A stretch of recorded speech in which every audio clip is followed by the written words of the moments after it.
ഇന്ന് വീട്ടിലോട്ടൊരാൾ വരുന്നുണ്ട് കേട്ടോ. അതിൻ്റെ സന്തോഷം എൻ്റെ മുഖത്ത് കാണാനുണ്ട്. വേറെ ആരുമല്ല, എൻ്റെ ഉമ്മയാണ് കേട്ടോ വീട്ടിലോട്ട് വരുന്നത്. ഉമ്മ വരുന്ന സന്തോഷവും അത് കൂടാണ്ട് ഉമ്മയുടെ കയ്യിലിരിക്കുന്ന സാധനം കിട്ടുമ്പോഴുള്ളൊരു സന്തോഷം കേട്ടോ എൻ്റെ മുഖത്ത് കാണുന്നത്. ഞാനാണെന്നുണ്ടെങ്കിൽ വീട്ടിൽ നിന്ന് കറിയൊന്നും വെച്ചിട്ടുണ്ടായിരുന്നില്ല. അപ്പോൾ ഉമ്മ വിളിച്ചപ്പോൾ എൻ്റെ അടുത്ത് പറഞ്ഞു, ഞാൻ സാമ്പാർ വെക്കുന്നുണ്ട്, ഞാൻ കൊണ്ടുവന്ന് തരാമെന്ന് പറഞ്ഞിട്ടുണ്ടായിരുന്നേ. പിന്നെ ഉമ്മ മാർക്കറ്റിൽ നിന്ന് ചാളയും കൂടി വാങ്ങിച്ചിട്ടുണ്ടായിരുന്നു കേട്ടോ.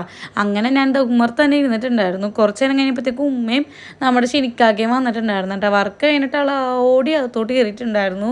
അങ്ങനെ പിന്നെ ഷിനിക്കാക്ക ഡ്രസ്സും കാര്യങ്ങളൊക്കെ മാറി ഇറങ്ങിയിട്ടുണ്ടായിരുന്നേ. പിന്നെ അതേ നമ്മുടെ ഉമ്മയും ഷിനിക്കാക്ക എല്ലാവരും ഒരുമിച്ചായിട്ട് വന്നിട്ടുണ്ടായിരുന്നത്.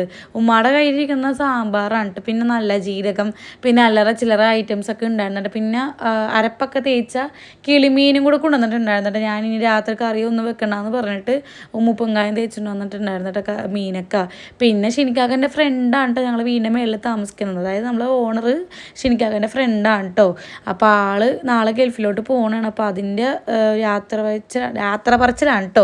കാരണം എൻ്റെ വാപ്പാൻ്റെ അടുത്ത് യാത്ര പറയാൻ വേണ്ടിയിട്ട് നിൽക്കുകയാണ്. പിന്നെ ഷിനിക്കാക്കൻ വർക്ക് കഴിഞ്ഞ് ഇപ്പോഴാണ് വന്നത്.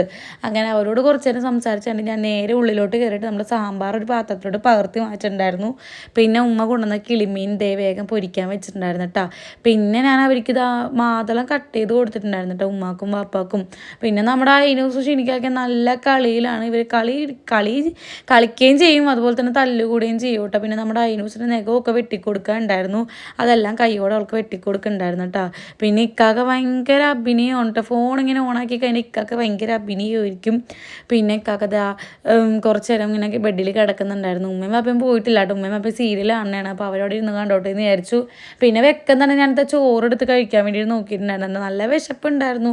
ഉമ്മ കൊണ്ടുവന്ന സാമ്പാർ ആയതുകൊണ്ടാണെന്ന് എനിക്കറിയില്ല, എനിക്ക് ഭയങ്കര വിശപ്പുണ്ടായിരുന്നു. ഞാൻ വേഗം തന്നെ എടുത്ത് ഫുഡ് കഴിച്ചിട്ടുണ്ടായിരുന്നു കേട്ടോ. പിന്നെ പാത്രങ്ങളൊക്കെ കഴുകാനുണ്ടായിരുന്നു. അതെല്ലാം കൈയോടെ അങ്ങോട്ട് കഴുകി വെച്ചിട്ടുണ്ടായിരുന്നു. പിന്നെ അപ്പോഴത്തേക്ക് ഉമ്മയും വാപ്പയും പോയിട്ടുണ്ടായിരുന്നു കേട്ടോ വീട്ടിലോട്ട്. അവർ പോയപ്പോഴത്തേക്ക് ഒരു 10:45 ആയിട്ടുണ്ടായിരുന്നു. പിന്നെ ഷിനിക്കാക്ക പറഞ്ഞു അയിനൂസിന് ഞാൻ ഫുഡ് കൊടുത്തോളാം എന്ന് പറഞ്ഞിട്ടുണ്ടായിരുന്നു. അങ്ങനെ അവൾക്ക് ഫുഡും കാര്യങ്ങളൊക്കെ ഷിനിക്കാക്ക കൊടുക്കുന്നുണ്ട് കേട്ടോ. അപ്പോഴത്തേക്ക് എൻ്റെ പണികളൊക്കെ കഴിഞ്ഞിട്ടുണ്ടായിരുന്നു കേട്ടോ കിച്ചണിലത്തെ. അങ്ങനെ അവൾക്ക് ഫുഡും കൊടുത്ത് അവളെ ഡ്രസ്സൊക്കെ മാറ്റിച്ച് അവളെ മേലൊന്നും കഴിച്ചിട്ട് നേരെ അവളെ ഉറക്കാനായിട്ടാണ് പോകുന്നത്. എൻ്റെ കിച്ചണൊക്കെ നല്ല ക്ലീൻ ആക്കിയിട്ടിട്ട് ഞാനും കിടന്നുറങ്ങാൻ വേണ്ടി പോവാണ്. റൂമിലോട്ട് കയറി കഴിഞ്ഞാൽ ഞാനിതാ മുഖമൊക്കെ നല്ലോണം കഴുകി ഹെയറൊക്കെ ഒന്ന് ജസ്റ്റ് ഒന്ന് മസാജ് ചെയ്ത് പിന്നെ AC ഒക്കെ ഓണാക്കിയിട്ട് അങ്ങോട്ട് കിടക്കാൻ വേണ്ടി പോവാണ്. റൂമിലോട്ട് കയറുമ്പോൾ പ്രത്യേക ഒരു സമാധാനം ഉണ്ട്. കിടന്നുറങ്ങാമല്ലോ, ഇനി നാളെ വർക്കിന് പോകണം. അങ്ങനെ ഞാനും മൈനൂസ് ഇതാ കിടന്നുറങ്ങാൻ വേണ്ടി പോകട്ടെ. അപ്പോൾ അത്ര നമ്മൾ കുഞ്ഞു വീഡിയോ ഇഷ്ടപ്പെട്ട ലൈക്ക് ചെയ്യാനും സബ്സ്ക്രൈബ് ചെയ്യാനൊക്കെ മറക്കരുത്. പുതിയതായിട്ട് ബൈ.